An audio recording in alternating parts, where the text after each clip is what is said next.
আজকে যে এটা তো সরকার, আমরা আশা করছি তাদের আইন শৃঙ্খলা বাহিনী আরো শক্ত অবস্থানে থাকবে, আরো কঠিন অবস্থানে থাকবে এবং এটার সমাধানে তারা আরো সচেষ্ট থাকবে। সন্ত্রাসী কর্মকাণ্ড তো এটার থেকে যদি আপনি সুরক্ষা চান তাহলে আইন শৃঙ্খলা বাহিনীকে তাদের দায়িত্ব পালন করতে হবে সঠিকভাবে। আওয়ামী লীগ তো নির্বাচনের রেসেও নাই, দেশেও নাই, আওয়ামী লীগ নেত্রীও নাই, সুতরাং এটা আলোচনার কোনো বিষয় হতে পারে আমরা মনে করি। এই তো মূলত নির্বাচন কেন্দ্রিক আলোচনা।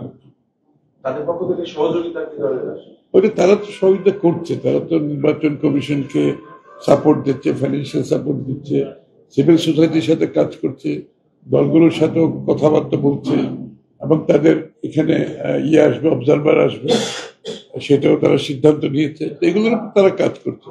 নির্বাচন নিয়ে ইউরোপিয়ান ইউনিয়ন খুবই তারা নির্বাচনটা যাতে সফলভাবে হয় তারা সেদিকে বেশি মনোযোগ। এই মুহূর্তে তাদের মনোযোগটা হচ্ছে নির্বাচনকে সুষ্ঠুভাবে সম্পন্ন করা, যেহেতু তাদের একটা বড় ইনভলভমেন্ট এই নির্বাচনে আছে। তারা চায় এই নির্বাচনটা সুষ্ঠুভাবে সমাধান হোক এবং দেশে গণতান্ত্রিক অর্ডারটা ফিরে আসুক।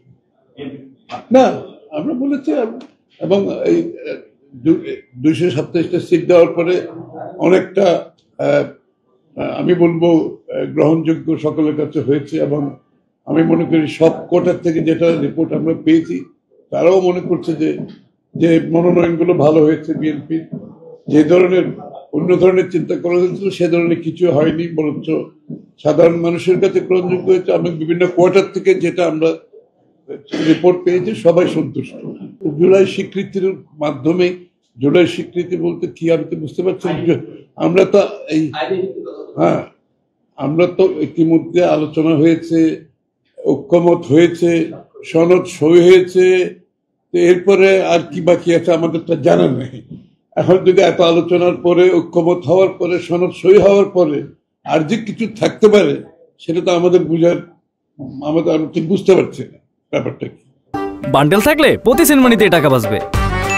বিকাশ সেনমানি বান্ডেল কিনে জিতুন প্রতি লেনদেনে। ওই ক্ষেত্রে তো সবারই কনসার্ন থাকবে। আইন শৃঙ্খলা একটা বিষয়, এটা সবসময় সকলেরই কনসার্ন থাকবে, আমাদেরও কনসার্ন আছে। তো সেটা তো আজকে যে এটা তো সরকার, আমরা আশা করছি তাদের আইন শৃঙ্খলা বাহিনী আরো শক্ত অবস্থানে থাকবে, আরো কঠিন অবস্থানে থাকবে এবং এটার সমাধানে তারা আরো সচেষ্ট থাকবে। এটা আমরা সবাই আশা করি সরকার। আওয়ামী লীগ তো নির্বাচনের রেসেও নাই, দেশেও নাই, আওয়ামী লীগ নেত্রীও নাই, সুতরাং এটা আলোচনার কোনো বিষয় হতে পারে আমরা মনে করি। আর এরকম সন্ত্রাসী কর্মকাণ্ড তো আওয়ামী লীগ কেন, যে কেউ করতে পারে। সন্ত্রাসী কর্মকাণ্ড তো এটার থেকে যদি আপনি সুরক্ষা চান তাহলে আইন শৃঙ্খলা বাহিনীকে তাদের দায়িত্ব পালন করতে হবে সঠিকভাবে। আজকে রোহিঙ্গা ইস্যুটা আসে নাই। আর বাণিজ্য সম্প্রসারণ ইত্যাদিতে আমরা বিগত দিনে বহুবার আলোচনা হয়েছে।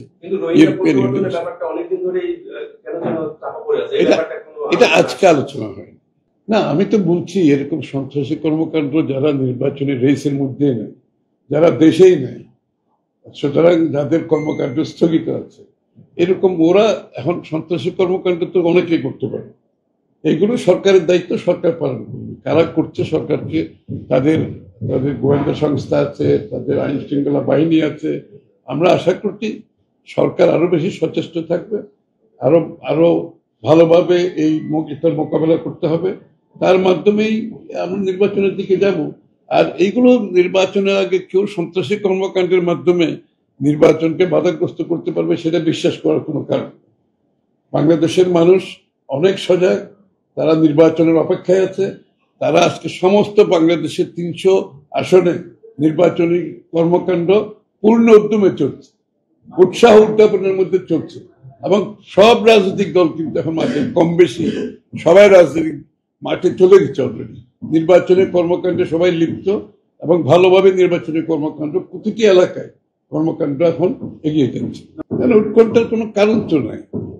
ওরা তো অলরেডি সাপোর্ট দিচ্ছে নির্বাচনকে এগিয়ে নিয়ে যাওয়ার জন্য, নির্বাচন কমিশনকে দিচ্ছে, সিভিল সোসাইটিতে কাজ করছে তাদের, এবং সময় মতো করার জন্য তো তারা কাজ করছে। এখানে তারা তো আইন শৃঙ্খলা বাহিনী সম্বন্ধে যেটা আমি বলছি, উৎকণ্ঠা তো সবারই থাকে সবসময়। আর নির্বাচন আসলে সবসময় হয়। আর যারা সন্ত্রাসী কর্মকাণ্ড, এটাকে দমন করার জন্য সরকার, আমি মনে করি আইন শৃঙ্খলা বাহিনী তাদের ব্যবস্থা নেবে।